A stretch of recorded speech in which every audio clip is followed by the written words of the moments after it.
You had mentioned that instead of the traditional India policy, which is often a prisoner of Western intellectual constructs, we must root ourselves into a more Bharat vision with innate confidence. How do we prevent this from being misread by our Western partners as an anti-Western move instead of just the pro-Bharat evolution? Look, I think the short answer how you prevent people from misreading you is to communicate.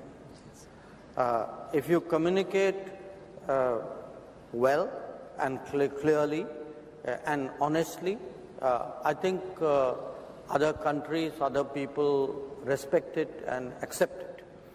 Now, if you go around the world, actually, a lot of people are very proud of what they are about. What is their culture, tradition, heritage, and what is their persona. In a way. I see no reason why we should not be.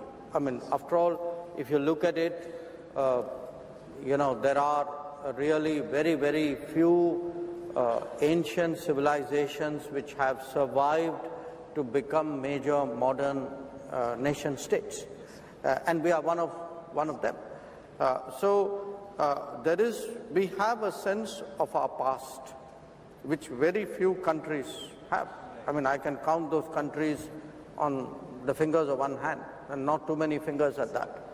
So we have, there is a lot that we have which is in us. It's something which is inherited, it's part of our belief system.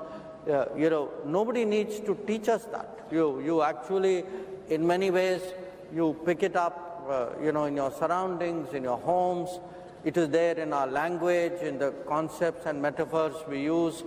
So how do you actually bring, it's like almost you have tools inside you, but you are not using those tools because your education system or the dominant intellectual stream is replaced it with some external tools. I have nothing against those. I mean, they also add to your capabilities.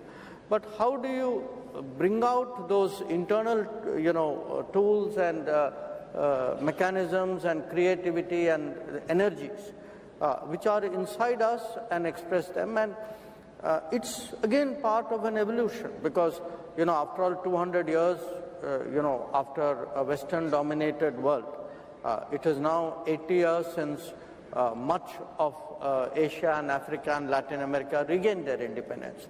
And in those 200 years, their own cultures got suppressed.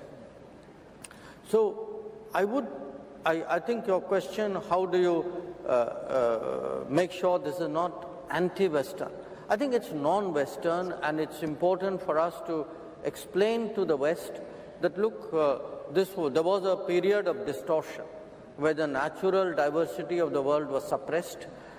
And that diversity is now returning, and that diversity doesn't have to be threatening. That diversity will coexist with the West. In many ways, it would actually reinforce a lot of things the West believes in. One example which I cite in one of my books is it was our decision to opt for a democratic political model, which actually made the very idea of democracy as a universal political concept.